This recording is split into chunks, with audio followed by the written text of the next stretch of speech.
friends, welcome back to my channel. For those of you who are new, my name is Dee. So here on my channel, I do pretty much all things beauty. I'm big into the DIY or at-home eyelash extension kind of trend. So I do a lot of videos of that. Today's video is a little bit different. I've been following Jaclyn Hill since she started out at her kitchen table in her apartment with no money, and then, you know, kind of watched her as she grew and started her makeup line. So whether you agree with her, disagree with her, say she's bad, whatever, that is not what this video is about. I personally enjoy watching her, and I wanted to try her cosmetics out. As soon as she hit, I did buy the lipsticks. I did not have any issues with the lipsticks when I purchased them, and I still have them in my collection, even though she did give a full refund for everybody, so I did get the money back, but there was nothing wrong with my lipsticks. So that is not what this video is about. It's just about some of the products that I tried out in her cosmetic line, and I wanted to give you guys my honest opinion of what worked for me, what didn't work for me, why, all that stuff, and what I would recommend. So let's go ahead and get into the video. So the first thing is kind of a skincare product, and I don't have any of the prices right with me because I forgot to write them down. So I will write them maybe over here. So to give you guys an idea, I know her cosmetic line isn't, I wouldn't say it's affordable by any means, but it's not super high end where you're paying an arm and a leg for everything, but it's not affordable. This is the one, the Hydrating Under Eye Primer. So as you can see, I use this. This is kind of, it's several months old. I've been using it for several months and I absolutely love it. I have tried under eye primers before in the past, but for whatever reason, I can't remember what the brand was that I tried, but I really, really liked it. And I just need to go back through my videos and look at it, but there's really no reason. I do like this one. I will put it on, I put my under eye cream on normal, and then I will put the primer on. It has this little cooling thing right here. So when you press it, it stays cool no matter what. Now going into the cool months, it's not that big of a deal, but in the summer months, it was like, oh, it feels so amazing. A little bit does go a long way, but I do notice a difference in the hydration under my eyes. As I'm getting older, my skin is very, very dry, and especially under my eyes, I don't want my concealer to be cakey or to be kind of sticky. And I feel like this one, it helps kind of hydrate that area, and then as I'm putting on my concealer kind of glides on and doesn't kind of get stuck in my fine lines and wrinkles and everything. So I feel like, I don't want to say this kind of fills in your fine lines and wrinkles, but it kind of adds that hydration so your concealer just doesn't get stuck. You know how stuck in it? You know how when your skin is dry and you're just kind of moving it around and then it just gets, the foundation gets dry? This kind of helps make it where the concealer doesn't get dry and you can kind of move it and mold it where you want it. So really, really like this, would recommend this. Kind of sticking with the skincare thing, I recently tried out the Skin Perfecting Oil Primer. So this is, I guess in her new packaging, I don't know. This is a little bit different. This one's definitely older one, but you can still get on the website. This is the new primer, or not new primer, but this is the primer that she came out with. So what it says on the back, because I had to read the instructions. Okay, so it says prep, prime, and nourish skin for a radiant, lit from within glow. Wear alone or under makeup for a natural dewy finish. So it kind of has this little dropper thing here, and it does have, like you can see here, it looks like it's definitely frosted and kind of this ombre, but I thought the glass was pink, but when you put the product out, it has a little tinge of pink, kind of a pink color. So I think the glass is frosted, but I think a little bit of it is from the tint of the actual primer. So you can see here, it gives this very, very dewy glow. Now, this is probably, no, this is not probably. This is my favorite product that I've tried. This, hands down, game changer for me. And the reason for that is my face is very, very dry. Regardless if it's the summer, winter, regardless of what time of year it is, my face is very, very dry, and I have to use cream products. I cannot wear powder products. Only under my eyes do I ever wear powder products because my face is that dry. Now I am normal around the, you know, my outside of my face, and then I'm very, very dry in the T-zone. And what I like about this is I've been using this for about 2 weeks now. I have not broken out. I've not had any adverse reactions to it, but I like it because not only does it make my face feel and look glowy and hydrated, it also has helped my skin, or helped my makeup. It prolongs my makeup, which a primer is supposed to do that. But when I tried it, I was really, really nervous because I was like, is it gonna combat? Because I do use lotion, should I not use lotion, all that stuff. So normally what I do is when I get out of the shower, I put a toner on, let it sink in. I will then put a vitamin C serum on, let it sink in. And then I will put on a day cream that has SPF in it. And then I will let that sink in for maybe a couple minutes, and then I'll put this on. I have not had my makeup break up. I have not, you know how when you put on, sometimes if you put oil on top of lotions, then it will kind of peel, like the lotion will kind of peel and it just doesn't sink in. I have not had any of that before, happen with this, and it just layers perfectly onto my lotion, and then I go in with my cream products. I don't even let this really sink into my skin before I start going in my cream products. And what I like about it is with my cream products, it makes it where they glide into my skin. I use less product because it's not getting stuck in my dry patches, and then it just sits on there. It gives this really flawless glue, like glow within, definitely what they say, glow within glow. But I really, really like it. Sorry, this is from the sun, and no matter where I move, it's always gonna be there. So I'm trying to like go this way. But you can just see how glowing my skin is. That is from this. I'm not wearing any highlighter. I'm not wearing anything else. Now, what I will say, if you have dry skin, this is amazing, amazing, amazing. If you have oily skin, I can see how this would be a challenging product to use. And what I would say is you would have to use it and then bake your face, because even at the end of the day, especially here when I'm not as dry, this is kind of glowing. Now, I absolutely live for that glow. I'll look at my skin, I'm like, oh my gosh, I'm glowing. It looks like my face is oily. When you're oily, that's like the look that you're trying not to go for, and you have the blotting papers and all that stuff. So I don't necessarily think this is a product for oily skin, but if you are definitely somebody who has dry skin, especially during the wintertime, I think it's a product that you would really, really enjoy. And it is by far, like I said, my favorite product out of everything that I've tried. So the next product is, I was talking about powders or whatever, but this is the Jaclyn Hill Brightening Lilac Under Eye Powder. So I bought this because at the time when I purchased it a couple months ago, I was using regular concealer and then have to set it. I have now used another product. It's actually called Saint Beauty. That I don't have to set my under eye. It's a thicker formula, and for whatever reason with the cream products, I don't have to set anything. So I was using this, and you can see here, I'll be honest with you, this is the least favorite product, not because I don't like powder, it's because it was kind of too thick for the under eye area.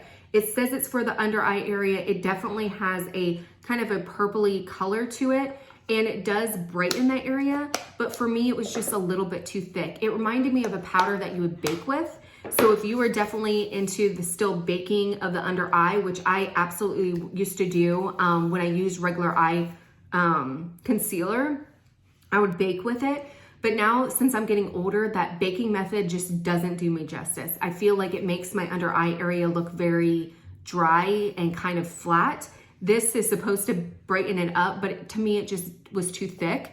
I wanted something, what I was hoping it was going to be is kind of like that Becca under eye kind of setting powder. I know Becca's no longer in existence, but I loved that one because it was finely milled. This one I feel like is just too thick, and unless you're baking or you have very, very dry skin or oily skin and you've kind of got to bake this whole area and you want to brighten up, I think it will be good. But for me, and especially with mature skin, I just don't think it's a product that works well. The next thing is this. I got the Shimmer Top Coat in the color Glassy. So it comes like this, and this is the color that it is. It's kind of like this copper color.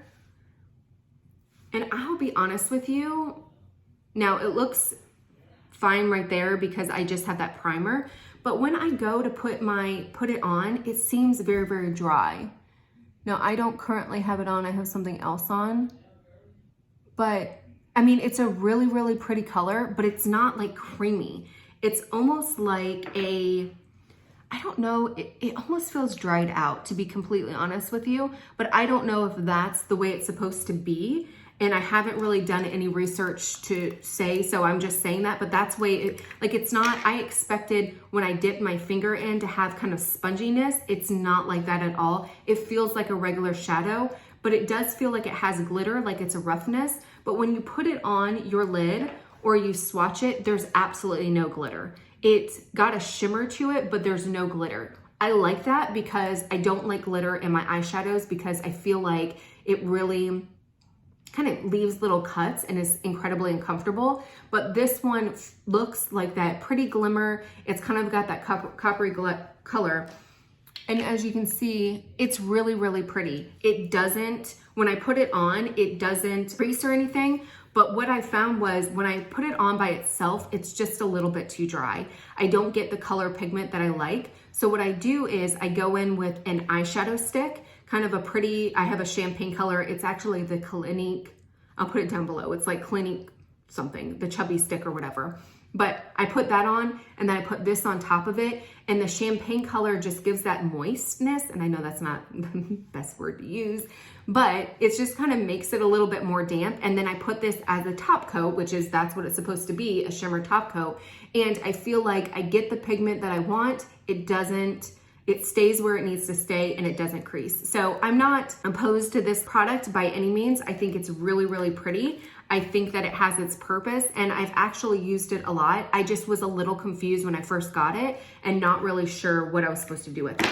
Now, it does say, with pure pearl pigments, this buildable water-based shadow can top off any look with a subtle sparkle or a full-on glassy sheen. I just don't get that. There's no glassy sheen unless you top it with something else. It's not the end of the world. I still think it's really, really pretty. It's not my favorite thing. Like this, I'll probably use. It is very heavy. Like if you chuck this off, you know, if you chucked it at somebody, you can definitely hurt them. But I mean, this thing is definitely made of like frosted glass or whatever. The products feel high end. So I do like that. It doesn't feel cheap, but it's not something that I can see purchasing more of. I might, just to see if this is the only one. Maybe I got one with a bad kind of product, but it works. I found a way to make it work and I do like it. I'm not sure about it. So the next product is what is this called? Cream to powder cream to powder blush stick. So this is in the color Express. It's a really, really pretty, like bubblegum pink color. It's so pretty. Look at how pretty that is. It's so pretty. I actually would love this color as a lip color. Oh, it's so pretty. Maybe I could wear it, but it's got that powdery kind of finish, so I probably wouldn't like it. But this is the color Express. It is very, very pretty, very, very bubblegum pink. That is what I'm wearing on my cheeks today. It has a little bit, does go a long way. It does say it's a cream to blush powder, and I'll be honest with you, I don't really feel it's a cream to powder feeling. I don't get that. To me, it feels like a regular cream blush. It doesn't have a finish that's different to me, but I do really, really like it. I feel like it's blendable. I love the packaging. I love the color. I love that it's this, I can just dot it right there. And it's not like a stick form. I like the size of it, I guess. I don't know. But I feel like this color is amazing. She had other colors. I was going back and forth between a couple of them and I decided to go for the brighter one. It's very, very pretty. It's very natural, but a little bit does go a long way. I think it's high quality. I definitely would recommend, if you like cream blushes, then I would recommend this one because this is a good one. So next is lips. So I got the Cupcake lip liner. So it kind of comes like this. And it looks like this. It's just kind of, it's a nude color, but it's got a little bit of I guess a purpley peach undertone, kind of a mauve-y look. I really like it. This is kind of my go-to color because it's just, to me, versatile. It almost reminds me of the color of my own natural lips. And what I like to do with lip liners like this is go ahead and fill them in and then throw a clear top coat on it and have the lip liner be its own lipstick, and you get that, you know, I don't know, that's just what I like to do. And I really like it. So you can use that as a lipstick, if you will. I also used it to line my lips today. And as far as this goes, I really like it. Is it any different or magical or anything like that compared to other lip liners? No. I feel like it performs just as well as my NYX lip liners and stuff like that. But I do really, really like the color. I feel like there is a color like this that NYX already has come out with. So I feel like this is not like a necessity, but I do like the creaminess of it. It is not super hydrating, but it's not super matte, so it is comfortable. And like I said, I do like lining my lips and then throwing a top coat on it, and I think this is a really, really pretty color. So this is in Cupcake. And it says that it's super creamy, high pigment pencil, and I definitely would agree. The creaminess, I've tried some that are a lot more creamy, but it's definitely kind of in the middle of the row, but it does have high pigment, and I do like it. Last but not least is the other product that I have on my lips. So this is the what is it? This is the liquid lipstick in the color Momma. So this is the only one that I would actually wear. And you can see here, sorry for that stupid sun, but it's kind of got like this little mauve-y undertone. It does, to me, work really well with the Cupcake liner, even though right there it doesn't look like it. But I do feel like I almost kind of got that 90s lip thing going on. I do absolutely love the color. I am not a matte lipstick kind of person. I generally do not like the formula. This one is, to me, a little bit more hydrating than some of the other ones that I tried, but I can still, like, it is very, very dry. It is a matte formula. Now, what it's supposed to be is a long wearing luxe matte color that stays put on your pout. And I thought that I read on the website that it said it's a little bit more hydrating formula, so it's more comfortable. It's not bad. I do want to try this. So there is a little bit of, you know, when I lick it, or whatever, it does come off a little bit, but it's not bad. Can I wear this every single day? Absolutely not. I think my lips would start cracking and drying out, but I do, if you're looking for a matte lipstick, I do think this one is really, really pretty, and it's not the most uncomfortable one out in the market. Now, what I did do when I first tried it was I put it on and then I put a lip gloss over it. And I thought it was really pretty. I was like, oh my gosh, it's really pretty. I like it. And then halfway through the day, I went to go look at myself in the mirror, and I guess I had wiped my mouth accidentally and I had smeared it. And luckily I hadn't seen anybody and didn't have any, I would have seen it in the camera if I had any WebEx calls, but I was like, ooh, oh my gosh, it's all in my face. Like, didn't even realize it. So be careful if you're going to top it with anything, then it becomes like a regular lipstick. It doesn't just stay on your lips. So be mindful of that. If you do touch it, it will transfer off, but otherwise it doesn't. So, but it's a little bit too drying for what I would like for my day to day, but that's a matte lipstick. So I can't give her shade for that because that's a matte lipstick, but it is still a really, really pretty color. I do like it. Anyways, hopefully you guys enjoyed the video. If you have any questions, please leave your comments below. I will help answer them as best as I can. Until next time, bye.